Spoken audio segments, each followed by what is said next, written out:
300,000 times last year, a Starlink satellite fired its thrusters to dodge something. Not once a week, not once a day, 820 times a day, every single day, a satellite swerved to avoid a collision that could have started a chain reaction we might never be able to stop. And here's the part that should keep you up tonight. One of those maneuvers only needs to fail once. There's a piece of equipment orbiting above your head right now that your phone depends on, your car depends on it, your bank depends on it, every flight landing at every airport tonight depends on it. And that piece of equipment is flying through a shooting gallery that gets more crowded every single month. We'll come back to what happens when that shooting gallery reaches capacity. But first, you need to understand how we got here, because the story starts with a dead satellite and a collision nobody saw coming. February 10th, 2009, 776 kilometers above Siberia. A dead Russian military satellite called Kosmos 2251, tumbling uselessly through orbit since 1995, slammed into a live American communications satellite called Iridium-33. Both were traveling at 17,500 miles per hour. The impact created over 1,800 pieces of trackable debris, each one now a bullet flying through space at orbital velocity. A piece of wreckage the size of a marble, at that speed, carries the kinetic energy of a hand grenade. And those 1,800 fragments didn't just stay in one place. They spread across hundreds of miles of orbital altitude, crossing paths with thousands of other satellites. Some of that debris is still up there today. It will be for decades. But that collision wasn't the wake-up call. The wake-up call came 31 years earlier from a NASA scientist named Donald Kessler. In 1978, Kessler published a paper that most people ignored. His argument was simple and terrifying. Eventually, he said, there will be so many objects in orbit that collisions will start creating more debris than natural atmospheric drag can remove. Each collision creates fragments. Those fragments hit other objects. Those objects shatter into more fragments. A cascade. Exponential.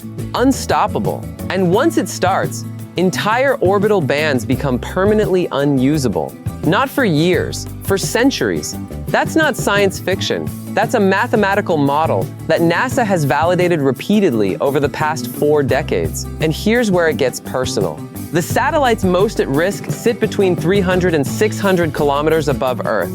That's the exact altitude where Starlink operates. 9,400 satellites, 65% of every operational spacecraft in orbit, all clustered in the same band.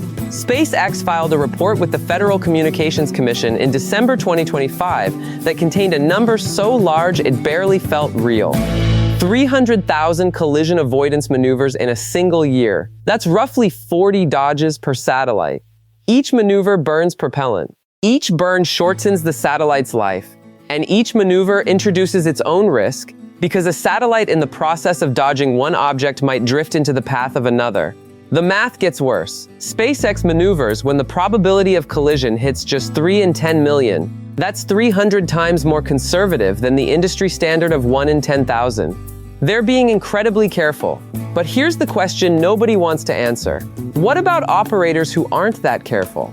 In the second half of 2025, 7 of the 20 objects that forced the most Starlink emergency maneuvers came from Chinese constellations. One satellite, Honghu 2, operated by a company called Shanghai Lanjian Hongqing Technology, made over 1,000 dangerous approaches to Starlink in just 6 months. Think about that. One satellite, 1,000 near misses, and it wasn't even trying to cause problems. It was just there, in the same orbital band, with no coordination protocol. Then came December 9th, 2025. A freshly launched Chinese satellite passed within 200 meters of a Starlink cluster. No warning, no coordination, no communication.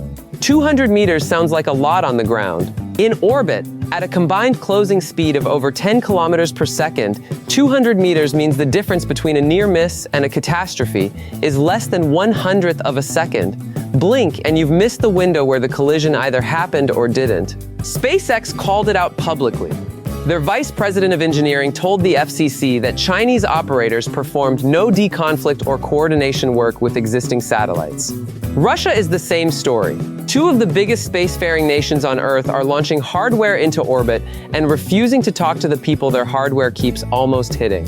In the old days, when a conjunction warning came in, operators would pick up the phone and call each other. Decide who moves. Problem solved. But you can't phone someone who won't answer, and you can't coordinate with a satellite that has no automated avoidance system. Now remember that piece of equipment I mentioned at the beginning, the one your phone depends on? Let me tell you what happens if Kessler's Cascade starts in the orbital band between 500 and 800 kilometers. First, you lose GPS precision. Not immediately. The GPS constellation orbits higher at about 20,000 kilometers, but the debris cloud expands. Fragments get kicked into higher orbits by collisions. Within months, navigation satellites start taking hits. Your phone still works, but your location drifts. A few meters at first, then tens of meters. Rideshare apps break. Precision agriculture fails. Drone deliveries stop. Landing systems at airports switch to backup. It's not the end of the world. It's the slow unraveling of a world that forgot how much it depends on space. Then the communication satellites go. Starlink, OneWeb, Amazon's Kuiper, which hasn't even finished launching yet. The network's beaming internet to ships, planes, rural communities, and military operations worldwide. When debris density crosses a threshold, the satellites can't dodge fast enough. They get hit. Each hit creates more debris. The cascade accelerates. And suddenly, the internet connections that 500 million people depend on start blinking out, one satellite at a time. Weather satellites come next, the ones in low orbit that give us the close-up detail for storm tracking.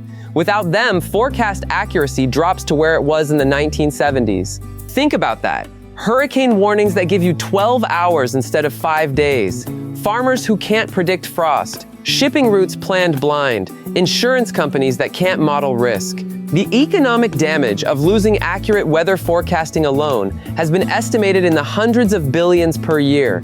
As of 2026, surveillance networks track more than 43,000 objects larger than 10 centimeters in orbit. Statistical models estimate there are over 900,000 fragments between 1 and 10 centimeters, too small to track, too large to shield against. And more than 130 million particles smaller than 1 centimeter are hurtling around the planet at this very moment. Every single one is a potential trigger. ESA's 2025 Space Environment Report stated it bluntly. Even if every nation on Earth stopped launching satellites tomorrow, the existing debris population would continue to grow. The fragments already up there will keep hitting each other, creating more fragments which hit more objects. The chain reaction has already begun in slow motion. The question is whether it stays slow or goes exponential. So what's being done? Not enough. ESA's Clear Space 1 mission, planned for later this year, aims to grab a single defunct rocket stage and drag it into the atmosphere. One object, one mission, hundreds of millions of dollars. It's a technology demonstration, proof that active debris removal is possible. But models suggest we need to remove 5 to 10 large objects per year just to stabilize the debris environment. Not shrink it, stabilize it. Each removal mission costs between $100 million and $500 million. At current rates, we'd need multiple billions per year in cleanup costs alone. Nobody's writing that check. SpaceX, to their credit, has committed to deorbiting every Starlink satellite at end of life. In their latest reporting period, only one satellite failed to deorbit. That's a compliance rate above 99%. But SpaceX is one operator. There are over 100 nations and companies putting objects in orbit now. Not all of them have the same standards, not all of them have any standards at all. In 1978, Donald Kessler warned us that space is a finite resource, just like clean water or breathable air. We treated it like it was infinite. We treated it like a dumping ground. And now, 820 times a day, a satellite has to swerve to avoid the consequences of that assumption. Remember those 300,000 near misses? That number went up 50% from the year before. The year before that, it doubled. If it keeps growing at that rate, we'll hit 1 million annual avoidance maneuvers before the end of this decade. At some point, the math breaks. There aren't enough thrusters, enough fuel, enough reaction time. A satellite running low on propellant can't dodge anymore. It becomes the next Cosmos 2251, a dead bird tumbling through the most crowded highway in human history. Every satellite in orbit is a bet that the Cascade won't start today. So far, we've been winning that bet, but the odds are getting shorter, and the house always wins eventually. What would you give up first, GPS, internet, or weather forecasts? Tell me in the comments, because that choice might not be hypothetical for much longer.